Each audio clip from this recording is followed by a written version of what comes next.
I had asked her, how do you command a room? You know, she's super powerful. And she said, I put my favorite lipstick on. And I said, oh, it's like it was her power, right? Like that lipstick right there. She said, when I put this on, people look at me and they pay attention to me. Welcome to the show. I'm Vivian So of joliepagel.com, and this is my podcast, This Is For You. Today's guest is Blythe Musteric. She's the co-founder, CEO, and executive coach at Ovient. She's an author of The Accent Diet and co-author of Communication Snacks. She also has a podcast with her husband called Communication Snacks. So I just want to let you know that I had a really amazing time interviewing Blythe, and I am so very excited for everyone to listen in on this episode. I feel like I gained a lot of great advice from her. We talked about how to better communicate, about our body language, the importance of learning the ins and outs of a business, especially as a creative type. And we also talked about as a woman commanding presence in a work environment. And a really fun story about finding your superpower. By the way, if you need to learn how to communicate effectively, whether verbal communication or using body language because you have a presentation coming up or just in general, or if you have questions about communication, feel free to message Blythe. You can contact her on her Instagram account at Blythe Musteric. You can also check out her company's website at ovient.com and listen to her podcast called Communication Snacks, which you can find on Apple Podcast and Google Play. I'll also have everything linked in my blog and in the show notes. Thank you, Blythe, for coming on the show. When I was researching about you, I started listening to your podcast, and I thought this is exactly what I need to help me become a better interviewer and listener. So you and your husband create the podcast together? That's right. We basically have these ideas that we come up with, based on our conversations with our clients and things that we've noticed out in the real world. And then we bring them back into our podcast and we'll write kind of an outline script of what we want to talk about. And then we kind of have not quite an interview style, but one of us starts the conversation by bringing up a topic, and then the other person kind of becomes the sounding board for the topic. So it's quite fun, and we've been doing it for about a year and a half, and it's a good time. We always enjoy it, and what has surprised me the most about it is that when I go back to work on the editing process of the podcast, I usually actually enjoy listening to it, which I think is a good sign that the podcast is okay. Because if I didn't want to listen to my own podcast, that would be a bad thing. So yeah. So we really enjoy doing it, and it's been a labor of love because we don't really do it for, at this point, there's no ads or anything on it. So it's just simply something we put out there in the world for anybody to listen to. Yeah, and it has actually provided me with a lot of helpful advice. Oh, that's great. Yeah, and I do really enjoy listening to it. And I like that they're short little spurts of 5 to 10-minute podcasts with great advice. And I'd like to know a little bit more about you and your background. Mm-hmm. So you're a communication coach. Would you say that's the proper title? Yeah, I would say a coach. Sometimes I call myself an executive coach, depending on who I'm working with. And I also have started the business, and I do a lot of the stuff behind the scenes. So in some sense, when you're running your own business, you kind of end up doing everything. So I've done a lot of different work, but primarily I see myself as a coach. That's definitely who I feel that I am. And I think it goes back to, it's funny, my story about who I am as a coach, I was thinking about it, and I have grown up around coaches my whole life. So my dad is a track coach and was a university track coach for most of my life. And my mom was a high school volleyball coach, and she's coached a lot of other sports. And so I grew up with the coaching, just coaches around me everywhere I go. And of course their friends were coaches too, right? So I just was always around coaches. And I always felt their passion and coaches' passions for their athletes, right? And I always felt that, wow, when I would watch one of these athletes, one of my dad's athletes run or something, and I would see the passion that they had, but then the excitement that my dad would have, or, all the other people coaching or cheering them on had for the same situation. It was really wonderful because everybody's winning, even though it's one person doing the work. I mean, one Mm-hmm. person doing the running, for example. And then I was an athlete as well in high school and in college, and I was on the other side of it many times, but I also felt that love of coaching from my own coaches. And when I was successful, they were successful. And so I think in my being is this idea of wanting other people to succeed. Mm-hmm. And that's, just such a strong part of my background that I feel like I don't know if to say it, I'm destined to be a coach, but I felt like that it was always a calling for me to really coach people, and whether that was in athletics or in this case it's communication skills, doesn't really matter, because in both cases you're really trying to get someone to perform at their peak. You're trying to get them to be better at whatever it is they are doing, and then as the coach you feel that success as well. And I'm really happy when I watch one of my clients give an amazing presentation, or when I hear a story from them about a successful meeting that they had that they've been preparing for, or a relationship that's improved because of something they worked on with me. And so I honestly get so much satisfaction out of that's how I know I'm doing what I want to do. And I feel that I'm in my flow, as they say, when I'm working with people. Mm-hmm. That's great. So you've had coaching in your blood, basically. Exactly. Yeah, yeah. Yeah. Yeah. Were you always interested in communications, though? Yeah, I think I've always been really interested in stories and the relationships with, about people. I've always been a big reader of fiction. Mm-hmm. And even when I was little, I was into a lot of books. And so I think the dynamics of people working together, communicating, has always interested me. And then I was an English major in college, and that obviously there was communication in that. And then I was a journalism minor, so I had an interest in communicating to the broader world through writing and through TV and radio. So those have definitely been interests. And then as I went on to grad school, I actually got a master's in teaching English as a second language. So there's obviously communication in that. So everything I've done in all of my studies has always pointed somewhat to communication. And I lived overseas. I lived in Japan for 2 years and taught English. And when I came back, I was really struck because of my own experience of culture and change, living in a new culture. When I came back to the US and started living in Silicon Valley, I started noticing how much people's home culture or the culture they grew up in really affect the way they communicate with each other. And I was it was much more visible to me to see when people were not on the same kind of wavelength, right? And Mm-hmm. I could see people struggling because they were following their values and rules of communicating, and other people were following their values and rules of communicating, and it didn't quite match up. And I think that is looking at that, and then my own interest in helping people. I think that's what kind of brought me to where I am now. Is I saw Mm-hmm. this need, and then I saw how I could help, and it all just kind of fit together. I don't think I really planned it. It was definitely an organic thing. It just seemed to present itself there for me, and I thought, okay, I can do this, and and Yeah. then and then made it happen. It all worked out. And I've Yeah. noticed that the people's perspective, it happens everywhere, right? I even notice it at work Hmm. where you're trying to explain something to someone and suddenly they are on a completely different topic than you.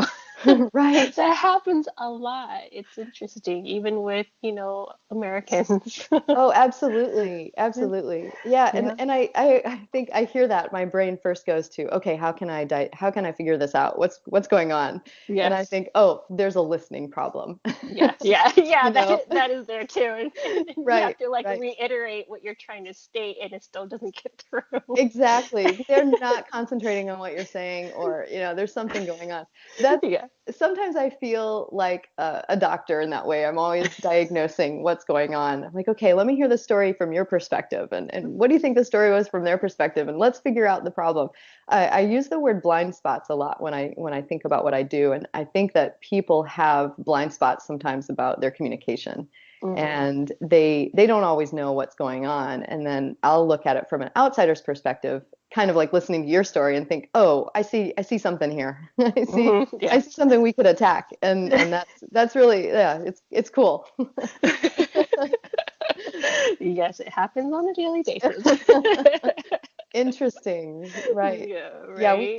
we all need it. I mean, even though I'm always thinking about it and I have a lot of insight into communication, I'm still human, right? So Mhm. I still deal with this stuff myself. I'm always working on how I can be better at it as well. But how do you say, for instance, if I'm talking to someone and they're still not getting what I'm trying to communicate, how do you reword or maybe take a step back and, figure Mhm. a way for them to understand? Yeah, that's really interesting. One thing to do is, as you mentioned, step back. I think it's a really good thing. A lot of people will attempt to just re-explain themselves, and then they'll get into what I call this sort of a never-ending cycle of I'm just going to say the same thing over and over again and hope that something sticks Yeah. eventually. And that's really not the way I recommend to do it. So what I like what you said was, step back. And I think giving the other person space to react and then approaching it from maybe the other person's perspective. So if the other person's bringing up something totally different, you might give them a chance to say that, and then can you bring it back? Can you connect it to what you were saying in any way? Mm. And if not, maybe you can ask some clarification questions, or you can remind them of what you were really trying to say. Maybe you can rephrase it in a simple way, or in some sense, you might try to connect it if you can to what they're saying. I'm not sure if that always will work.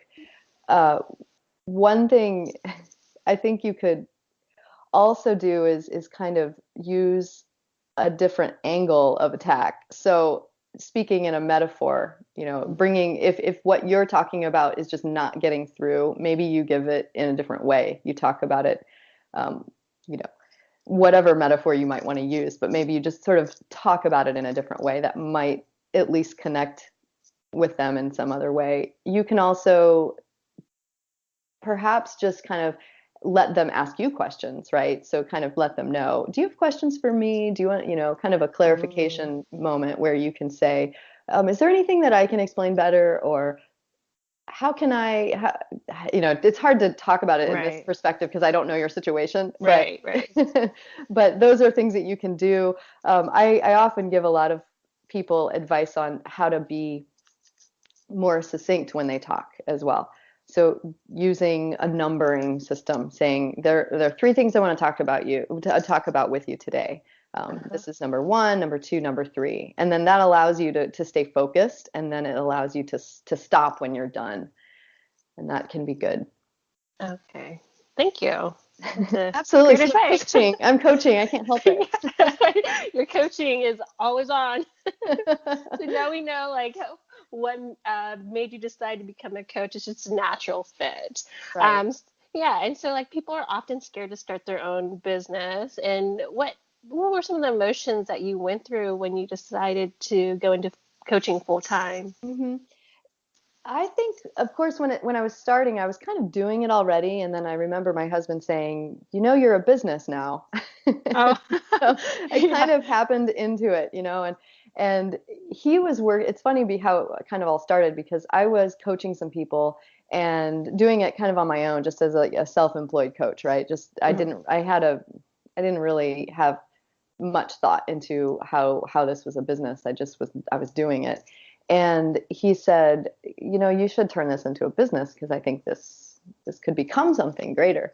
And he was working for an organization doing business development and some market research for them, and he was saying, well, I could be part of this business too. So he and I joined forces and basically created the business together using both of our skills.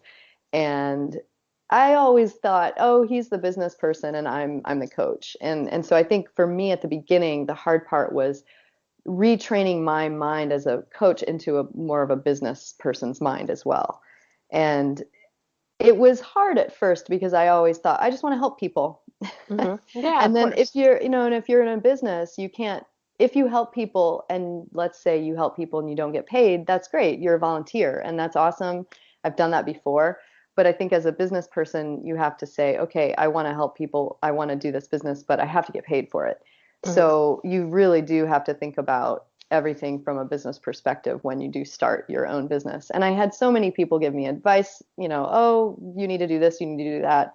But I think a lot of times you had to figure it out yourself. And I think that's the hardest thing to do when you're starting a business, whether it's a training business or any business, is knowing and feeling okay not knowing or Mhm. Yeah. the tolerance of ambiguity is what we say in language learning. And if you have that tolerance of ambiguity, I think you can be more successful because you're okay with not knowing.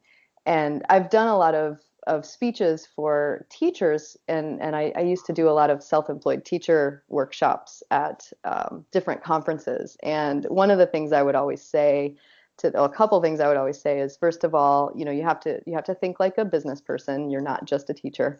And two, no one's going to tell you how to do it. You really, your situation might be so unique that no one else has ever done that before, and you're going to have to figure some stuff out on your own and be okay with kind of guessing and be okay with knowing, okay, I'm going to go down this path. It might not be the right path, but I'm going to try it. And it's okay to fail. And that's something that here in Silicon Valley everybody always talks about. Like, failure is good. Failure is the only way to success in many ways. So the tech companies are always Mhm. spouting that, oh, we Right. need to fail, fail big. It's It's a hard to say lesson. that. Yeah, and Yeah. it's hard to say fail when, you're a business owner and you're doing this all on your own. You don't want Mhm. to fail. It's Right. That's definitely a scary thing. But when you do fail at things, you need to learn from it and take it and then keep going, pick yourself Mhm. up and get back into it.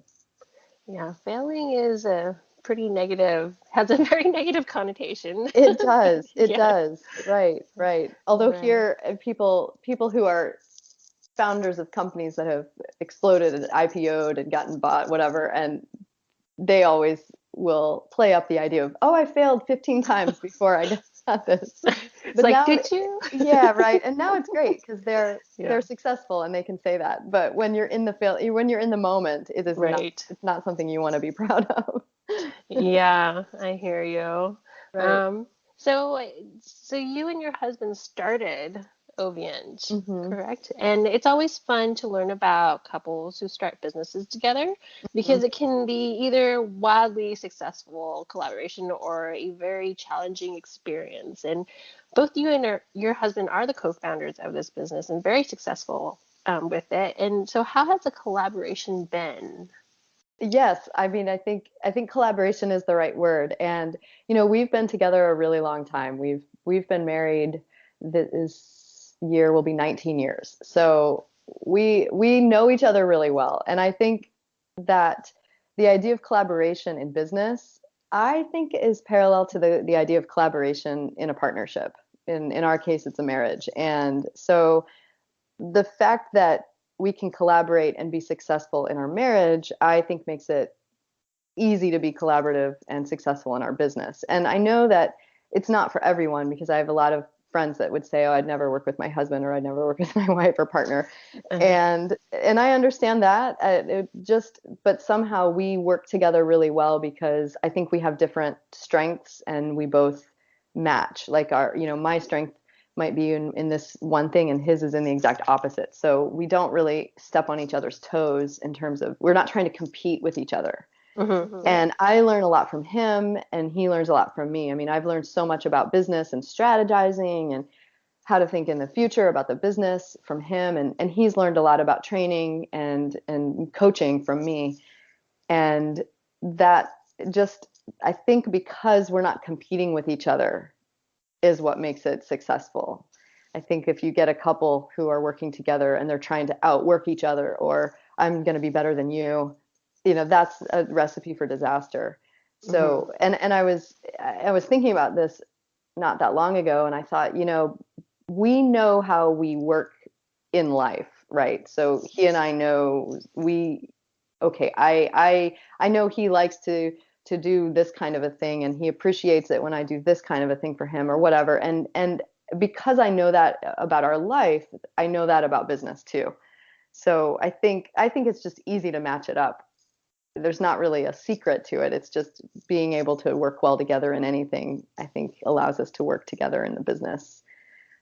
Yeah, and really playing off of each other's strengths. Yeah, I So think that's yeah, that's key because I yeah. think we're not, I mean, I honestly think because we're not competing against each other. There's no friction there. hmm hmm So as a female entrepreneur, did you ever feel that you had a tough start when it came to coaching? Some resistance or no? It was smooth sailing. It's kind of interesting. Sometimes, so I'm petite and I look a lot younger than I am. So Which I is think, great. well, I mean, I say that maybe not anymore, but when I started my business, I one time I was working actually when before I started my business and I had moved to Silicon Valley and I was doing a lot of sort of odd tutoring jobs. I was working at an adult school for English learners, and I got asked in the hallway whether I was a student. And so Oh. that was, those kinds of things happened to me. Not so much anymore, but yeah, I'm definitely more petite. So I would feel a little insecure about just how much physical space I took up, right, in a Mm. in a room, whether it was standing in front of a large group of, maybe I'm teaching or leading a group of 35 people in a seminar or even one-to-one in a conference room. I definitely at first would feel a little bit like, oh, I'm not taking up enough space, right? It's Yeah. easy to see through me or something. And so Mm. that there was probably a little bit of that at the beginning. I've definitely I would say gotten over that because I feel that with my experience and with the content and the knowledge that I have, I don't feel like I have to prove it. And I think at the beginning, I probably felt a little bit more like I had to look it before I could prove it to myself. Mhm. And that is definitely not something I feel anymore. In terms of getting, I would say in terms of being treated in a certain way because I'm a woman, I think that sometimes it's happened in the past, where people might question me more than they would question my husband in Oh, okay. similar situations because we both do a Mhm. lot of the same training. And I'll come home with stories and I'll say, oh, so and so asked this question and really pushed me on these. And he would sometimes say, oh, I've never gotten that before. So Oh. I've had those situations in seminars or in situations where maybe people push me a little bit differently than they do him. Mhm. But I think we both have our advantage. That's an advantage of being a woman in the business, and there's an advantage maybe of being a man in the business. But I just play up my strengths and feel okay with it. And there have been times where we've been in meetings together and I think, oh, everyone's really listening to him and they're not really looking at me. But then I let that be something that I can work with. So I'll just listen to this on off to the side and then add in an idea every so often and then I'll look like, oh, she has something interesting to say. You just play up to it and Right. use it to your advantage. Okay, that's that's actually great. Like using, if you feel like there's some resistance or something, then you take it and you turn it around and make it a positive. Right, right. Well, I Yeah, had that's. I had this one woman talk to me once. So I was training her, and she Mhm. was this, really powerful woman, but I was training her on some communication stuff. But I had asked her, "How do you command a room?" She's Mhm. super powerful, and she said, "I put my favorite lipstick on." And I said, "Oh, it's like it was her power, right? Like that lipstick right there." She said, "When I put this on, people look at me and they pay attention to me and like that's awesome and I think everybody I call this as sort of her superpower and everybody has I think women we can have a superpower in this way and for some people it's tall heels and that's not Yes. me. I mean Mhm. I'm not going to be the heel person but for me it might be a pencil skirt and a blouse that's like this is what I feel powerful in, right? So I Mhm. think it's kind of for women, you find out what you feel good in and then find out what gives you some respect and then and I say this it sounds like it's all physical stuff like the lipstick and the heels and it doesn't have to be that but for Mhm. some people it's something you can almost put on almost like a cape, right? It's your Right. superpower and you put on the cape Right. and you feel better. So I do think there's something about that can be helpful. And obviously men can do this too. It's not just a woman's thing, Right. but I think that knowing that it helps. Yeah, it does. That I wear heels. I feel Mhm. much better when I'm in heels. Right. Well, there's a So, little, I don't know how tall you are, but you do get a little boost of height, right? yeah, yeah. I'm 5'6", so I Okay. get to about like, 5'9" ish, Oh, maybe. that's great. That's great. Yeah, so I don't feel as intimidated by random strangers on the street. Hmm. So so downtown Portland, sometimes there are some strange people. And, Hmm. if I don't want to be intimidated by them, I'll just, fix my posture, of course, and then Right. walk as if I have a purpose and I'm in Hmm. heels, so no one's gonna mess with Exactly. me. Exactly. Well, and I think that's exactly where I was going with my idea about the superpower is that you just put that on Hmm. and because it's this external, you're communicating externally something. I mean, I think Right. this is a communication, and it affects your internal communication. It affects your internal, feelings and power and confidence as well. And people can read that. I think it's really strong, and I think sometimes it's overlooked. People might say, oh, what we do on the outside doesn't really matter, but it does because that's the first thing people see. Yeah. And one of the things that I often tell people I have a power and confidence seminar that I do, and I often start with just body language because if you hold yourself up a little bit more, have good posture, know how to stand, know how to look strong, that's your first impression, right? So, Hmm. and then it affects your inner confidence because you start to feel it. You're like, okay, I'm showing it and I feel it. I can do it. Yeah. It's interesting how that works. Like your mind is like at first not feeling very confident, but so once you fix a little, like your posture, little other things, all of a sudden you feel so much more confident. It's Hmm. interesting how you can play these games with your brain. Exactly. It's like, Exactly. yeah. There's so much psychology involved in confidence and in communication that sometimes I do feel a little bit like a therapist or Yeah. a psychologist in some ways. Yeah, Yeah. yeah. It's good.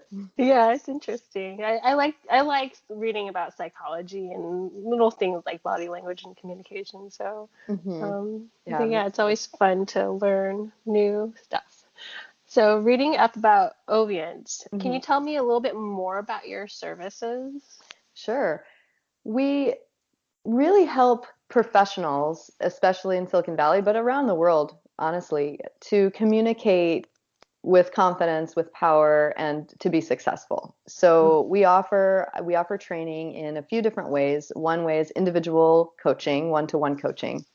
And that can be anything really from helping someone prepare for a major presentation to working on some internal team dynamics that are not working very well with them. And so we're like looking into, okay, how are they communicating at work? And so that's one area. And I say Silicon Valley and the world because some of the training we do is in person. I go to companies, we do the training just, right next door. But then I also do training online as well. So Mm. I have clients this morning, I'll be meeting with some clients that are in New York, and that's great because I can do it all online. So that's one aspect of it. Another part is our group trainings, and that's when we go into a company and we might work with the whole team, or even though depending on the size of the company, it could be the whole company or just a small portion of it. And we do seminars that might be 90 minutes or a couple hours, and then we have some training that might last a couple of days depending, on what they need.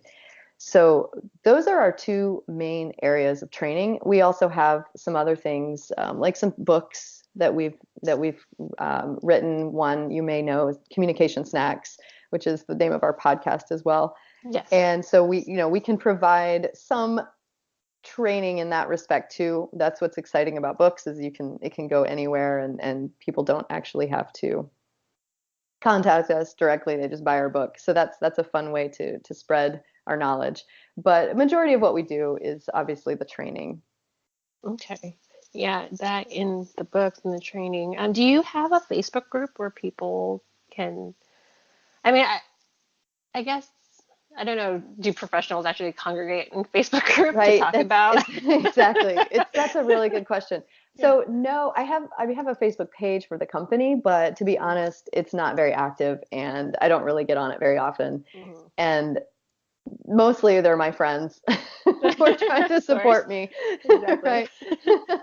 Like, or people that took a course a long time ago and thought, oh, I'll follow them on Facebook, but I don't really do anything with it.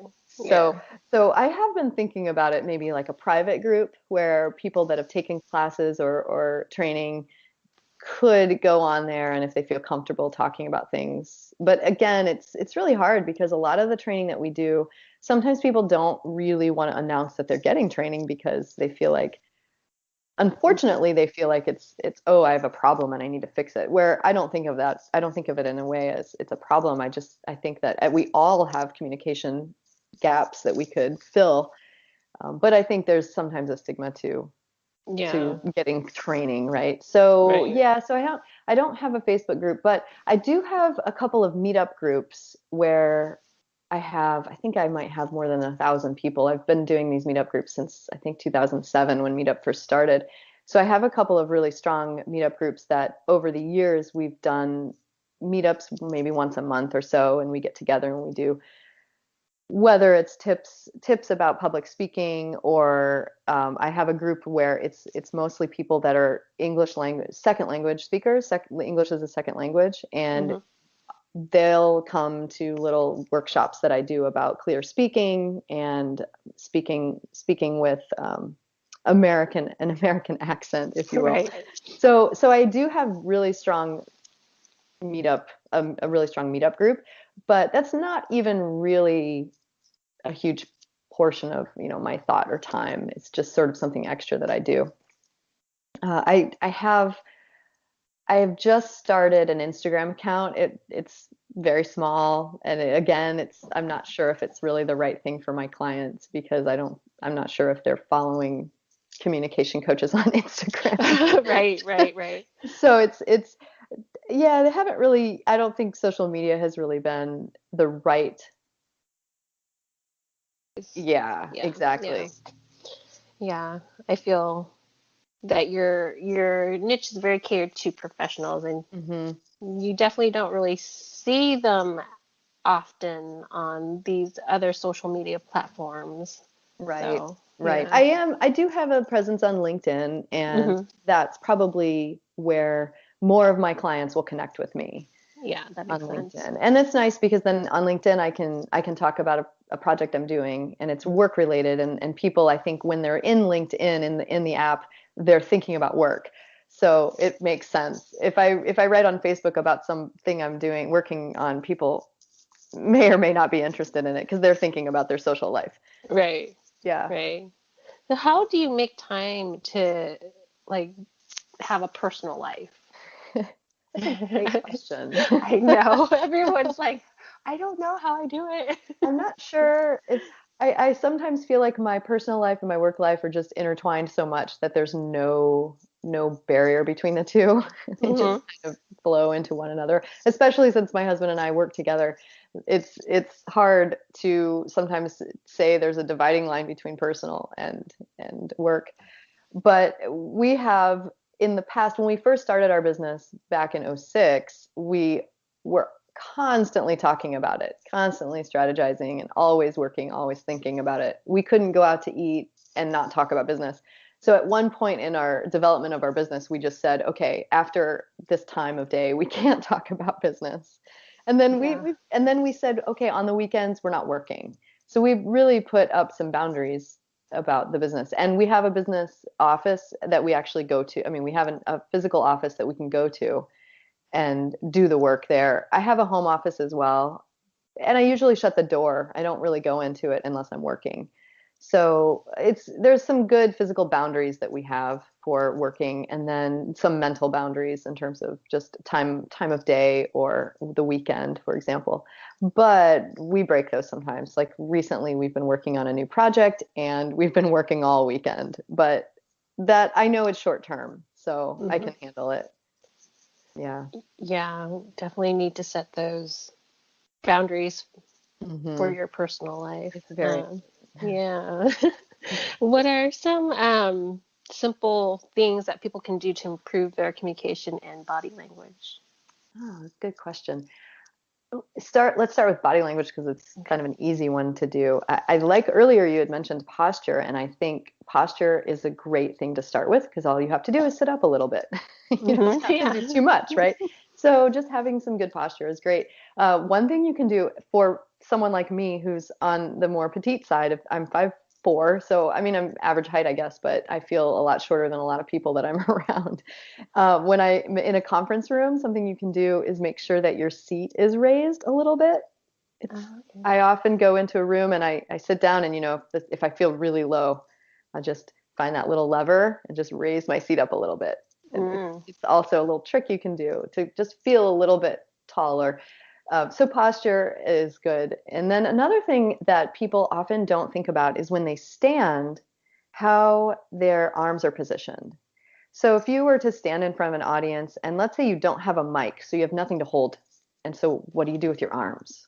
Right? It's Yeah. What do you awkward. do? It You, is awkward. You're like, I gotta do something with my hands. right, right. Yeah. And usually what happens is when you don't think about it, and if you don't have a plan, you do something really weird. And then you see yourself later and think, what was I doing? And actually, this is probably a really good kind of overarching theme for communication in general. If you don't have a plan, you're probably going to go back and think, what was I doing? Yeah. So with body language, I think when you're standing, if you imagine somebody standing up and their arms are just dropped straight down to their sides, this is not a very good pose because the energy kind of falls. Your eyes are really have nothing to really latch onto because it's you kind of look at their face and then there's just a straight line down. So one thing that I tell people to do when they're standing in front of people is to just bend your arms at your elbows, kind of at your waist, right? So Mm. imagine your arms are straight down and you just bend them up. So now you're kind of robotic and your arms are straight out. Then bring your hands together at your around your waist area, and you might then touch your fingertips together, or you might clasp your hands kind of in a little clap. Oh, And then okay. that position is really nice for when you don't know what to do because you're kind of forcing yourself to look structured and look in control, but you don't really have to think about it. And Interesting. I'm doing it right now. yeah, exactly. I know. I'm I just did like, it too when I said it. It's hard. I'm like, okay, Right. yeah. And some people, when I do this with people in a big group, people think, "Oh, but this is weird. This feels weird." And then I usually respond, "Yes, it feels weird because it's not your typical way of doing it. But believe me, it does not look weird. It looks really good." And I'll have people come up to the front and I'll say, "Okay, stand with your arms down." And I have the whole audience look at everybody with their arms down and I'll say, "Okay, take a look at these people." Yeah. Make some impressions. And then I have them raise their hands like I just mentioned. And then everybody in the audience kind of gasps because they go, "Oh, it Yeah. does look better." And if you're watching people on TV or you watch anybody who is trained, and Uh-huh. I say TV because most people are trained, or news people or anybody that knows what they're doing, they'll stand like this as well. And so if you just start keeping your eye out for these things, you'll notice it. And then Yeah. I call this my zero position. And I like to say this is the zero position because this is where you start. And then once you get comfortable and you're talking, you might move your hands, and that's good because that's natural and you use gestures. But then when you're kind of done with that, you come back to this zero position, and that's where your resting position. So you always have a place to go. Okay. That's great. So that's my body language tip. In terms of, I could go on forever. In terms of communication tip, uh, do you want something general or do you want something really specific? Whichever. Do you, maybe general, because it'd probably be the most simplest that Mhm. people can work on right away. Right. So one thing to do is if any of the listeners are going into work or going in to talk to people some after they listen to this podcast, is to be an observer and start to notice how much you're talking versus how much the other people in your conversation or group are talking. And I think once you become aware of the dynamic of sort of who is controlling the conversation, you can learn a lot because you might think I'm not talking at all, or you might think I'm really talking a lot and I need to give the other person a chance to talk. And just having the awareness is really important before you even do anything. I think to me the first step in improving yourself is being aware of those, as I mentioned earlier, blind spots. Hmm. Yeah, that would make sense. That would probably solve a lot of challenges in the workplace. Yeah, right. Just Yeah. being aware. If people were just aware of what they were doing, Right? it would help a If lot, only.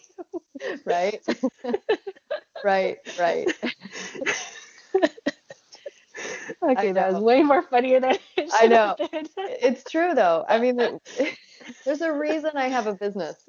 Yeah, exactly. We need this. We need to learn how Exactly. to be more observant about Exactly. ourselves. And when I'm out with my friends and we're talking about something, I always get the whole, oh, I need to bring you into my into my company. I need to bring Yeah. you in. I've had this happen multiple times in the last few weeks. People saying, I need to bring you in with my team and talk to my team. Right. Yeah, it's an overlooked area. I think a lot of times people are thinking only of, what we do to get our work done or Right, right, just our business, right? But right. everything is affected by your communication. Everything. Hmm. It And is. if you don't consider it, it's it, it can go very badly. Yes, it can. Um, so, one last question. Do Sure. you have any favorite resources that you'd like to share with our listeners? And you can name off your resources too, Oh, yeah, because sure. they're equally as great. Like your podcast is fantastic. Thank you. So yeah, of course, my podcast, which is Communication Snacks, Hmm. and my book, which is Communication Snacks. Both of those I highly recommend for getting quick tips, like you had mentioned earlier, little short 5 to 10 minute tips that can help you in your work and I think in your life in general. So I highly recommend that. In terms of it's interesting in terms of where I go and what I enjoy reading. I read voraciously. I look at everything, so it's hard for me to think about one particular resource that I like. I love listening to podcasts. I think for me, that's my time where I can just chill out, and sometimes it's just to relax, and other times it's really to learn something. I love Happier in Hollywood. I don't know if you're familiar with that podcast. That sounds familiar. Is it Gretchen Rubin's sister? That's right. That's right. Okay. Yeah. Yeah. I like that Okay. one because even though it's Hollywood, I do feel like the stuff they deal with is similar to kind of the things I deal with here. And they have a lot of really interesting interviews and they talk about a lot of work related communication issues too. So I do like their advice and what they have to say because they're successful, writers and they deal with a lot of communication as well. Yes. So I like Yeah. them. There's another podcast I like that's called This Is Your Life in Silicon Valley. So it's Hmm. very specific to what I'm doing. So I do enjoy that one. I also love By the Book. I don't know if you've listened to that one. No, I haven't It's heard totally not really communication related at all. of. This is more of just a personal thing. But sometimes they talk about so many things. It's by the book, and they follow a book to the T for 2 weeks, like a self-help book, and then Okay. they come back and they talk about it. But that's kind of off the topic. I think you're asking for more communication, communication But tips, that's still interesting. Like I've right? never actually, heard people or talk about following a self-help book all the way through and Hmm. seeing what the outcome is. But yeah, Yeah. that's interesting. Yeah, it's fascinating because, it's part reality show comedy, Hmm. part sort of serious, but mostly not. And that's why it's really funny because you really get a little insight into these people's lives and how they're dealing with these self-help books, which sometimes are horrible. Yeah. Sometimes the advice they give is really bad. And so listening to them talk about how they dealt with it is pretty funny. Uh, I do love reading Brene Brown and Okay. her work. I don't know if you're familiar with her work, but I'm a huge fan of hers. Okay. I'll have to look her up. Yeah. I am very terrible at picking up a book and reading it. Hmm. Hmm. So it takes me a while because Yeah. I have so much going on in my head that Right. I probably have adult ADD. So Oh, uh-huh.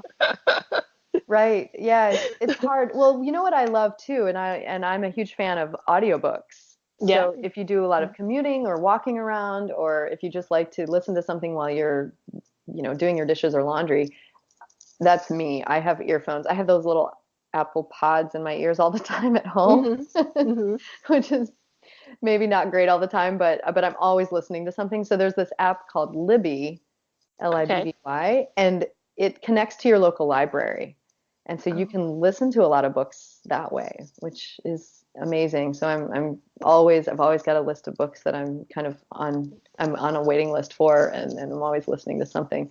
So audiobooks is really what helps me get through a lot of books if I don't have time to sit down and read, because it is hard okay. sometimes to, Yeah. yeah. I, yeah, I do listen to a lot of podcasts, Mhm. and one of the things, reason why I don't sit down and read is I have a 7-year-old. Oh, yeah, that keeps you busy then. They constantly wants my attention, so it's like, uh, Yeah, yeah, so it's a little bit harder for me to like actually sit down and focus. right, right. Yeah, that would be very difficult. Yes. Yeah, so maybe this time An of your life, audio. it's just not Yeah. a book time, right? So Yeah, yeah. audiobooks might be good. If you take walks or exercise, you could listen to something while you're doing that, or Hmm. while you're cooking or something. Maybe you have one ear pod in.